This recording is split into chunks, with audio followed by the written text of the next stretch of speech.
Hello again, BookTube, and this video, as the last one up mentioned, is going to be my list of the 12 James Bond novels by Ian Fleming from Weakest to Strongest. As I mentioned in that video, this, along with a number of other videos and live streams, are going to be sort of addendums to my James Bond reread, which I did earlier on this year. And the standard by which I'm measuring these novels in terms of strength and weakness is on how closely they adhere to a traditional Bond story, which is Bond being sent out on a mission against either the Soviets or Spectre, usually, and then how well, if they do adhere to that sort of traditional Bond story, how well they do it. And so that's the standard by which I'm measuring them. I didn't mention this in the previous video, but I'll mention it here, because I do actually say it in the description of both videos, that this isn't my personal list. This is by no means a definitive list, with the one exception of number 9 on the short story list, that I regard as a definitive statement that 007 in New York is the worst thing in terms of James Bond that Ian Fleming wrote. So that's the one definitive statement I'll be making in both these lists. But other than that, this is just my personal list. So we'll start at number 12, which is Spoiled of Me. I put this here because it is very much not. It only just sort of comes close to a traditional Bond novel in the last third of the story, because the story is mostly told is a first-person narrative told from the point of view of a woman called Vivian Michelle, and the story, you essentially get the first third of the story is her life story from her childhood up until the point at which she is in the book. Then the second part is her sort of coming up against a couple of heavies, and then the third part is where Bond appears, and Bond sort of tells her why he's there, and he saves her. Now, it's very much not a conventional Bond story anyway, really. I mean, the final third is only just conventional. The fact that Bond shows up and he has a firefight with the two villains. The two villains are very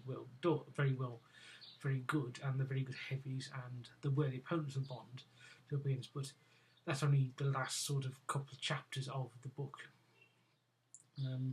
Now, that said, I actually enjoyed this book. I know that I'm in a minority of Bond fans, because most Bond fans don't like it very much, but I do.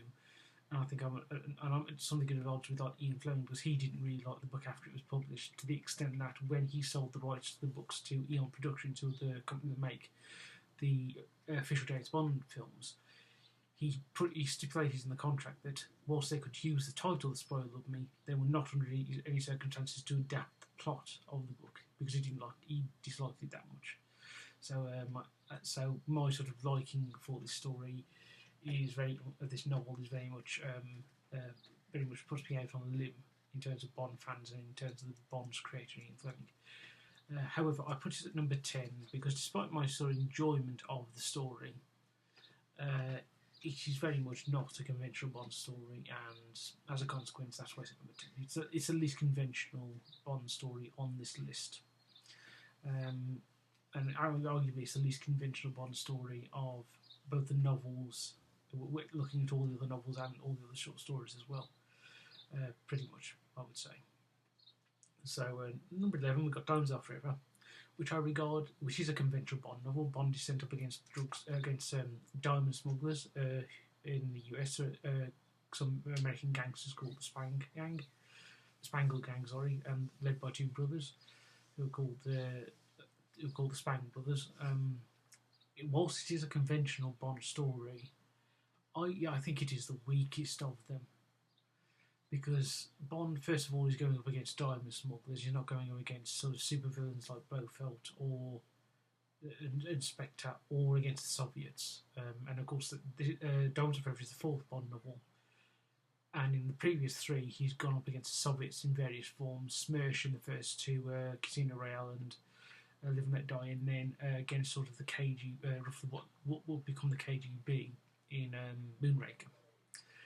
And then the two main villains of the Spang Brothers, are not really good Bond villains. They're effectively sort of heavies, but they're more like henchmen than they are sort of Bond villains. They really don't stack up against three Bond villains that came before, which would be Chief in Casino Royale, Mr. Big in Live and Let Die, and Sir Hugo Drax in Moonraker.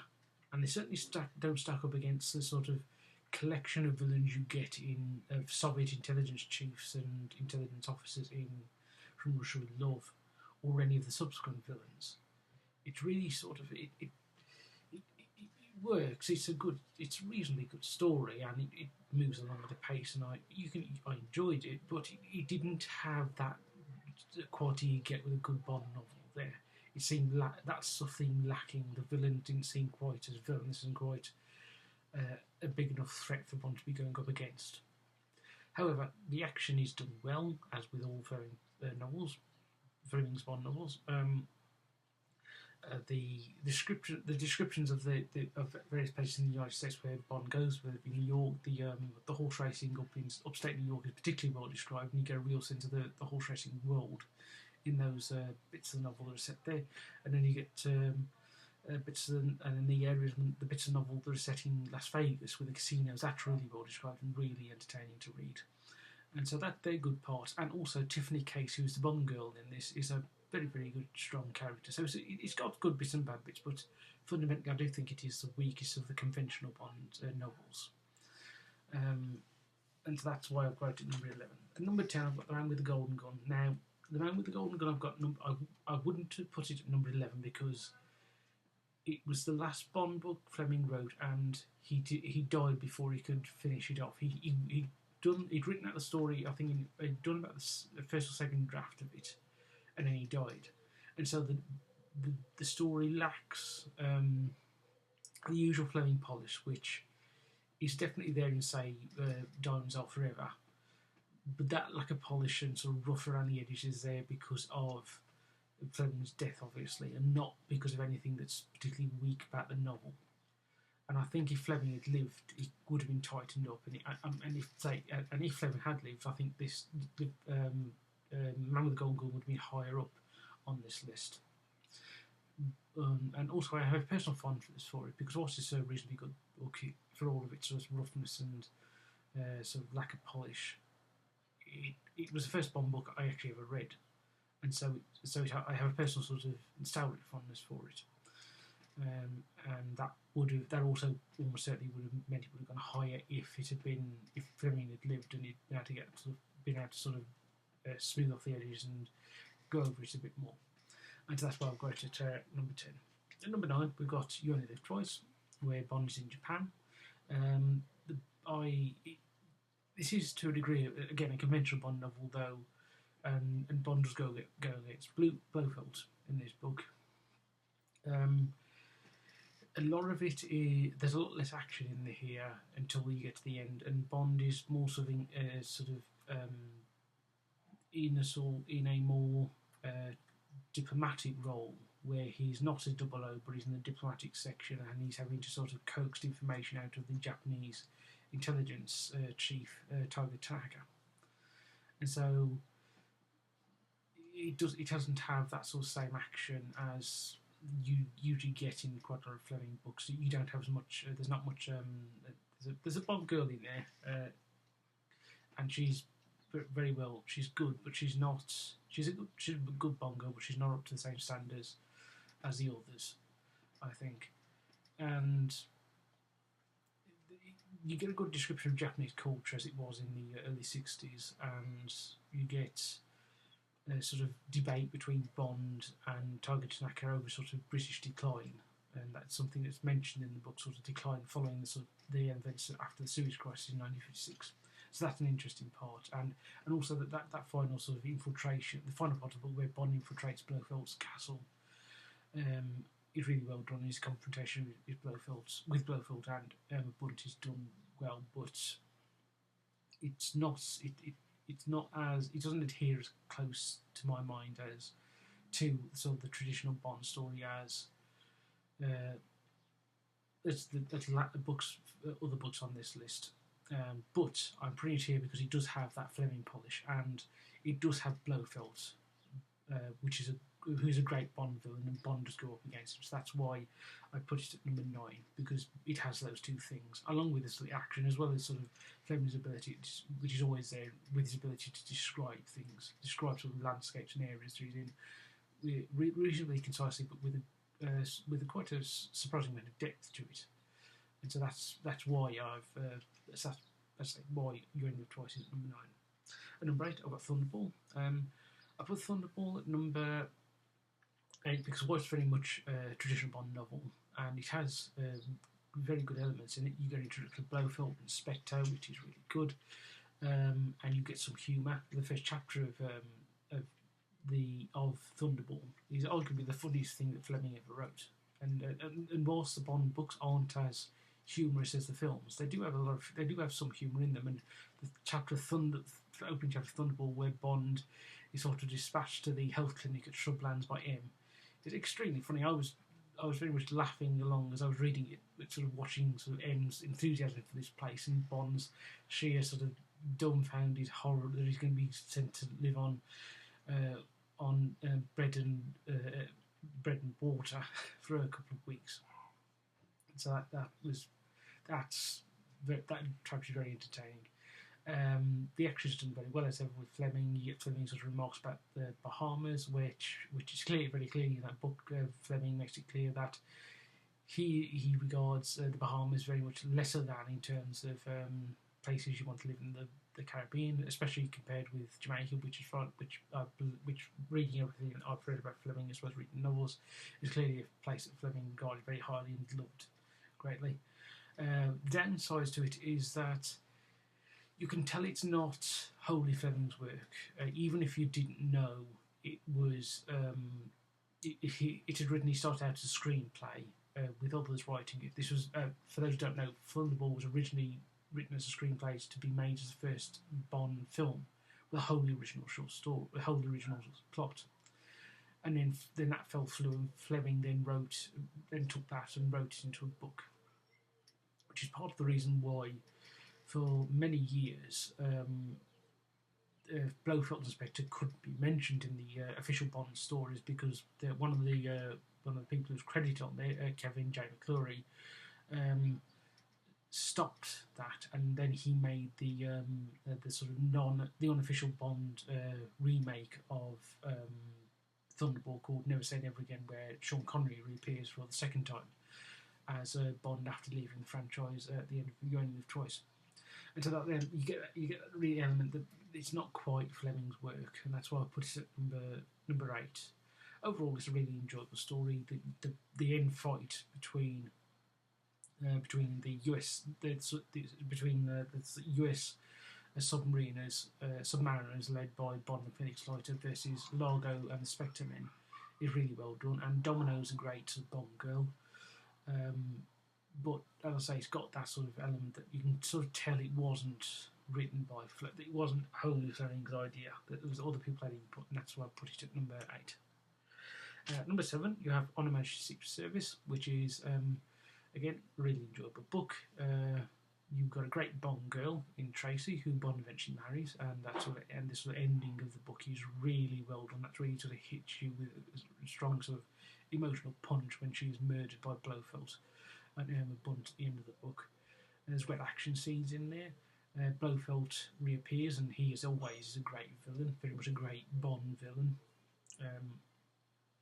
You've got a nice sort of element of being set at Christmas, and the plot that Blofeld is hatching against Britain is really well done, and you get it suggested that Blofeld is actually doing it on behalf of the Soviets, which is interesting. And in fact, there's the character mentioned On Her Majesty's Secret Service called Captain Bias, who reappears as the man who helped brainwash Bond at the beginning of The Man with the Golden Gun to kill M, which is a sort of nice callback in Man with the Golden Gun for sort of On Her Majesty's Secret Service. I put it at number 7 purely because whilst it is pretty much a traditional Bond story,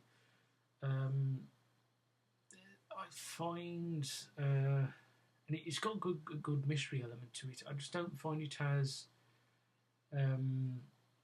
appealing as the ones that come after it.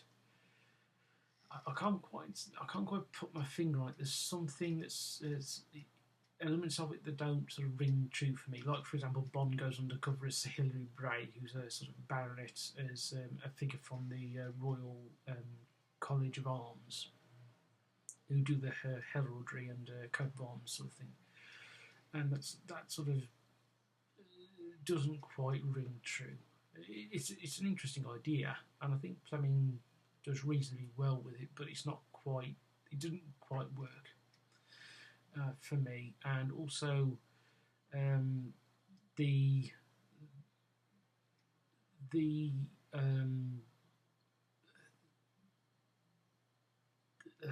I'm trying to think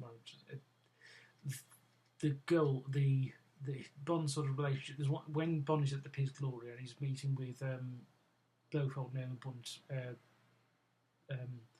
who's Blofeld's undercover as somebody claiming to be a French count. There's a couple of girls there who Blofeld is using to spread some diseases among some to affect the British agricultural sector. There's one girl there that Bond gets involved with, and it does seem a bit the sort of Bond involvement with it seems a bit rushed to me. That was another part. However, a lot of the action in the book is really well done. The sort of fights, the sort of various fights. So Bond escaping from the Piz Gloria, and then his assault on the place near the end of the book is really well done. And he's sort of chasing Blofeld down the bobsled track. There's also a very good funny bit where the helicopter with Bond on and some of the Union Corps people and Mark Draco are also coming from France into Switzerland, and the pilot is having this sort of running argument with the air traffic control. And so there's a very funny line about him sort of telling them that he's got a bunch of the pilot's telling them that he's transferring doing a heart transplant. He's got a load of journalists and claiming he's got a load of journalists in there, sort of really having a go at the air traffic controllers, which is very funny, and that sort of raised a smile, especially the line where he says, "Please to the air traffic controllers to his colleagues that the pilot says, I am not the Soviet Air Force invading Swiss airspace." So that's really good. So, but for the various reasons I regard as sort of the things not ringing quite not being quite well, that's why I've got it at number 7. Number 6, I've got Goldfinger. Goldfinger's really good. He's sort of the last sort of Bond's last sort of have a sort of confrontation with Smersh. Goldfinger's a really good villain.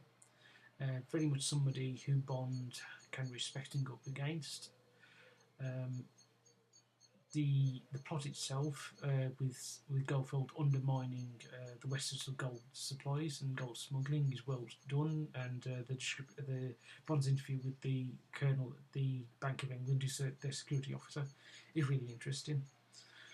Also, sort of the backstory of Blofeld as being somebody who was recruited in the 30s and then by the Soviets and then sent to Britain in 37 and was working a lot undercover in Britain for the Soviets. He was excellent and sort of really does give some depth to Blofeld. And then the final attack on Fort Knox, and then the final confrontation Bond has with Blofeld in the plane is well done. The sort of couple of Bond girls are interesting in there. You've got Tilly Masterson, you've got Jill Masterson, and of course Pussy Galore. Though she is something of a weakness when she sort of becomes ends up in bed with Bond, which is one of the weaknesses of the novel, and one of the reasons why it's at number 6. Also, the Belfield's actual plot to get the gold out of Fort Knox is very unrealistic to the degree that it would be impractical in reality, and that in this degree, the film Goldfinger very much is in that term of dealing with the gold in Fort Knox is a lot better, because that makes a lot more sense and a lot more practical than Blofeld's plot in the novel, and that's another reason why I put it at number 6, because that sort of really sort of rings hollow to me. However, as I say, Goldfinger himself is a great villain, and Oddjob is a great henchman. Really, really effective henchman, and Bond's fight with him is really, really a great thing to watch. And of course, Bond's So, and of course, the sort of Bond's chase of Blofeld and his sort of interactions chase with Goldfinger through Europe, and his fight, any sort of interactions with Goldfinger at the start of the book, both in Miami at the hotel and then playing golf in England, is really well done, and they're really well described. Again, showing Fleming's ability to sort of get across detail relatively concisely, but with a really good amount of depth. And so that's Goldfinger at number 6. Number 5, I've got Casino Royale, which is the first Bond novel. I've put it here because whilst it is the first Bond novel, it very much does follow the sort of formula of a Bond novel in its very much traditional sense. It's because it was Fleming's first book. It's very much conservative in the amount of action and sort of setting. So it's pretty much just set in around the area of where Casino Royale is, and there's a bit of action. Bond almost gets blown up, and he has a car chase at the end. And then, of course, there's the torture scene where there's a chief who's a great villain, has a go, tortures Bond. But you can feel there's a sense of constraint, the sense of Fleming sort of keeping within a certain bounds, because he's a sense of him being not quite sure of how far he can go, or how far his his skills as a writer will go. Which, though that sort of constraint you feel very much disappears in the second book, Live and Let Die, where that's very much more Fleming goes farther. He has more action, moves from more different locations, and so on. It very much you see that sort of conservatism disappear from Fleming, go from the first book to the second book. But it's very much there in the first book, and you have the chief being a great villain, and the sort of backstory of the chief being a sort of working for the Soviets and sort of running a trade union, which in the time, if the Cold War went hot, they would sort of sabotage the French economy in favour of the Soviets. That's all interesting, but that sort of conservatism of what Fleming's willing to do in that book sort of is why I've got it at number 5. Though Vesper Lynd is a great Bond girl in it, I very much disagree with the idea that she's a weak character. She's actually pretending to be weak because, of course, obviously there's a Soviet double agent, and so when you're reading the book and you know that sort of sense, you can tell she's playing a double game if you know the story already, and that sort of makes her character is very sort of strong in that way. That she's really playing being weak, which for some reason people seem to think she's a weak character. I don't think she is. I think she's playing it being weak because of the nature of the fact that she's a Soviet double agent. So that's very much one of the upsides. She's very much a emblematic of Fleming's Bond girls, who are not, for the most part, sort of there to look good and be on Bond's arm for him to sleep with. They're very much characters who have their own motivations and are doing things in the novel for them, have a motivation to do things in the novel themselves, and they're very much allied with Bond for that. And that's why the novel is why I've got Casino Royale as high as number 5, because of the that, and also the fact that though the action and the action locales are limited in what they are, sort of limited compared to the other books, they are all well done. So at number 4 we have Dr. No, which is a great story. Bond goes up against Dr. No, who is a half Chinese, half German villain. Really well done. Very much this book, you can tell Fleming was a great... I know that Fleming read Sax Rohmer's Fu Manchu as a child and young man, and that's what is drenched in that. Is very much a great homage to Sax Rohmer, who I've read and I'm a great fan of, and it's really well done. I mean, again, it has all the sort of great hallmarks of a sort of tradition, of a sort of proper conventional Bond novel, of the great location being Jamaica, which is, as I've said before, somewhere that Fleming loved and wrote about in great detail. And Dr. No himself is a great villain, deeply sort of intelligent, deeply threatening, but without ever having to sort of scream and shout. It's very much you can tell that very much, as I said, with it being a sort of homage to Fu Manchu, that Dr. No is very much based on Fu Manchu, but very well done. It's a lot. I would say that it obviously owes to Fu Manchu, but he's very much his own very much made Doctor No his own character. It's really well done. And sort of the action scenes on the island where Doctor No is really well described, and the whole sort of setup that Doctor No has is really well described, and really well sort of the idea that you get the real sense that he's an actual villain, that he actually has the money to back it up with what he's doing, and so the whole thing is really well done. And also there's mention of sort of how you also get mentions of Fleming's feelings about the end of the British Empire in there, where the beginning of the book is describing the Queen's Club, and he's describing how it's an institution, showing how how Britain's sort of presence on the island has developed it and cruised prosperity, and it will in a few years' time probably be burnt down by a mob. But whilst it stands, it's a great thing, and so that's a really interesting part of it. So I've got it at number 4 there for that.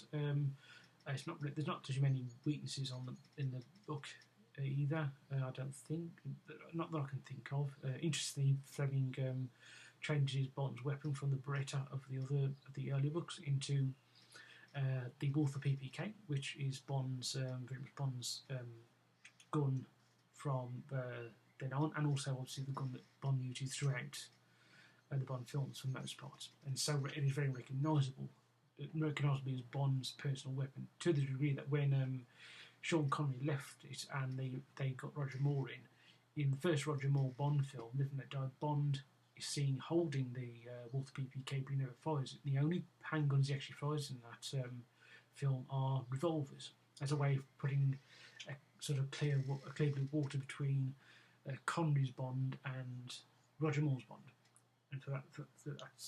And this is where you get that sort of the introduction of that sort of iconic piece of Bond's sort of character, the Walther PPK, which is another reason why I put Doctor No number 4. Now number 3 is Live and Let Die, which is not only one of my favourite Bond books, and I also think it's very much a quintessential Bond book in the fact that it sort of lays out the sort of conventional Bond story in full for the first time, with the exotic locations, Bond's enjoyment of food and sort of clothing and all these elements. Great villain. Mr. Big is absolutely brilliant as a villain. Proper sort of opponent for Bond to go up against. A cool, intelligent villain who, like Dr. No, doesn't scream and shout. He acts calmly, and then his plot itself is interesting. It's to do with sort of fun using pirate gold from the 17th century from a cache that Sir Henry Morgan hid to fund Soviet operations in the United States. And of course, Mr. Big is a member of SMERSH, and so Bond has a Bond going after Mr. Big is very much trying to find revenge for the death of Vesper Lind and her sort of and the Soviets compromising her, and also the descriptions of New York and then Florida and finally Jamaica are really well done. They're really really strongly described, and you get the real sense. You get, particularly in the Jamaican bits, you get the first real sense of Fleming's love of Jamaica, which comes through all the later books when Jamaica appears, or the West Indies more broadly appear in the books and the short stories. And also, though Felix Leiter appears in Casino Royale for the first time, this is really when Felix Leiter comes into his own as a proper character, as a proper Bond ally, and becomes probably he's the most common recurring character. And the way what happens to Felix Leiter in the books is another element of Bond's motivation to go after Mr. Big for when Leiter gets thrown into gets attacked by a carnivorous fish, and it's really really well done overall. As I say, it's one of my favourites, and it's also for all the things I've described, sort of quintessential Bond story. I put it at number 3 though because one, the Bond girl Domino, Solitaire is not really well done. She's arguably the worst Bond girl, I think. She's really sort of damp rag in a way. She's not. It's not the chief's as I described, that sort of stereotype of her being sort of on Bond's arm. She look good and for him to have sex with. She's not even that. She's a very poor character. And also, there's parts of another part of it is that the plot itself, which I find interesting, isn't as strong as the next two for my sake. That bit of fact, using that pirate gold to fund Soviet operations is interesting and a good idea, but it's not as strong as the next two, in my mind. That's why Live and Let Die is at number 3. At number 2, we have Moonraker, which is one of the best Bond novels, and it's really cinematic. It's unusual in the fact that it's set wholly inside England. It's set in London and the southeast of England, along the coast near Dover.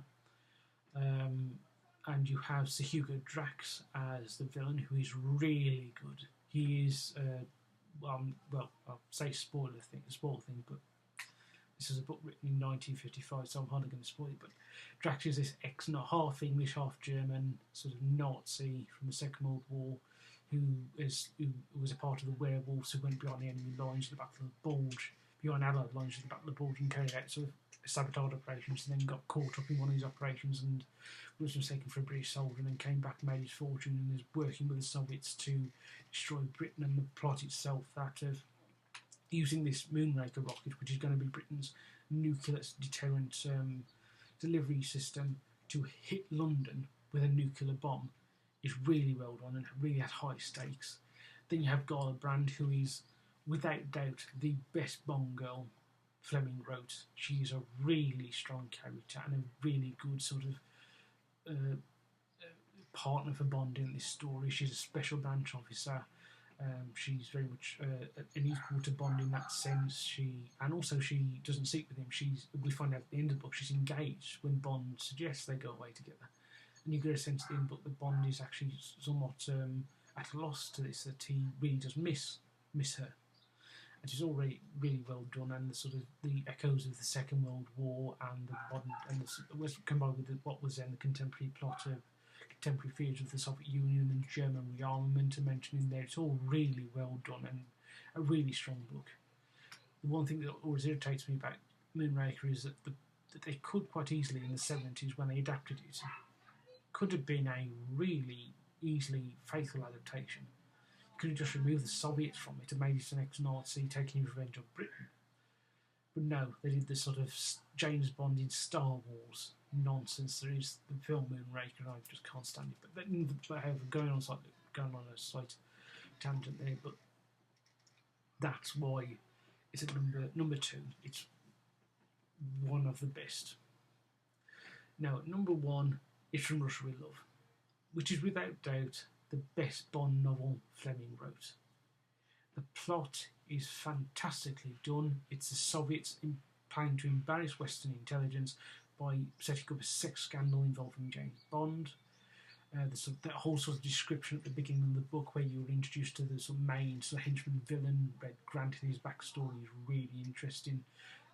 Fleming is writing From Russia with Love in the late 50s, and so the understanding about serial killers wasn't very well known at that point. But Fleming gets in elements which today, when we look back, and if you know anything about serial killers, you can see that you can see sort of telltale signs that Red Grant is a serial killer. He has that sort of psychopathic sort of elements of the sort of mind that you see in modern day serial killers like Ted Bundy and other people like that. You have a whole sort of scene inside the Soviet Union where the Soviet generals are having a meeting, the sort of paranoia, the fact that these men have all survived in the Soviet intelligence services since the 1920s and 30s, and they survived the Stalinist purges, and so they're really sort of professionals and hardened men. And then you have and the actual plot itself, where Bond is in, when you meet Bond, you get some mission to go and get the Spectre machine, which is a Soviet decoding device from a defector Tatiana Romanova, who's a great Bond girl, in Istanbul, and sort of the fighting between the Soviets and Darko Kurim, the MI6 man in Istanbul, is really well done. And Darko Kurim himself is a great sort of character, very much sort of piratical, sort of roguish good guy who Bond immediately takes to, and you as a reader immediately take to him. It's really the whole sort of descriptions of Istanbul and Turkey, and then the final sort of part of the book where Bond and Tatiana are travelling back to safety in the West on the Orient Express is really well done, and the fight with Red Grant at the end is good, and Bond's sort of final sort of confrontation with Rosa Klebb is a good sort of strong ending with a cliffhanger of whether Bond will live or die at the end of it. And so overall the book is the sort of plotting, sort of the way the book's structured, where the first sort of roughly half of the book you don't meet Bond. Bond is they're talking about Bond. You've got the Soviet characters, Red Grant, Rosa Klebb, General G, the head of SMERSH. You've got all this sort of intricate stuff with the Soviet Union, the paranoia, the oppression of that horror system. It's sort of really well described there. And then second half, Bond, Istanbul, and it's so well done. And it's absolutely in my mind the best novel, the strongest novel that Fleming wrote, and it's absolutely brilliant. Whilst it's one of my favourites, but I've got to say personally it's not as much as my favourite as Live and Let Die, but nevertheless I still think that From Russia with Love is the strongest of the Bond novels, without doubt, because of the structure, because of the villains, because of the sort of mechanics of the operations that the Soviets are doing, the sort of really sense of what it's like within the Soviet system.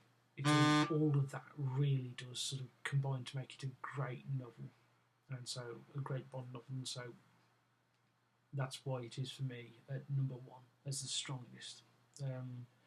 And with that, that's the end of the list, and I'll say goodbye, and I will see you in terms of the James Bond addendums on Thursday at 6 p.m. when I've got a live stream where I'm going to sort of go over the books that the rest of the books that I've read, the Bond books, and also talk about the relationship between the James Bond books and the decline of the British Empire.